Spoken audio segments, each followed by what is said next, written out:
ఒకడు మూఢుడైనను మౌనముగా నుండినెడల జ్ఞాని అని ఎంచబడను. అటివాడు పెదవులు మూసుకొనగా వాడు వివేకి అని ఎంచబడను. సామెతల గ్రంథము 17వ అధ్యాయము 28వ వచనం. ఆత్మ పరిశుద్ధ గ్రంథంలో ఇలా చెబుతున్నారు: ప్రతిదానికి సమయము కలదు. మౌనముగా నుండుటకు, మాటలాడుటకు, మౌనముగా ఉండే సమయంలో మౌనముండాలి, మాట్లాడే సమయంలో మాత్రమే మాట్లాడాలి. మనుషుడు వినుటకు వేగిరపడేవాడును, మాట్లాడుటకు నిదానించువాడనే ఉండవలను. మాట్లాడడానికి కంటే వినుటకు ఎక్కువగా ఇష్టపడాలి. దేవుని మందిరములో సమీపించి ఆలకించుట శ్రేష్టం. నీ మాటలు కొద్దిగా ఉండవలను. దేవుని సన్నిధిలో ఆయన మాటలు ఆలకించాలి.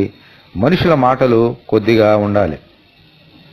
ఎందుకంటే విస్తారమైన మాటలో దోషముండక మానదు. అందుకే కొన్ని సమయాల్లో మౌనముగా ఉండుట ఎంతో మేలు.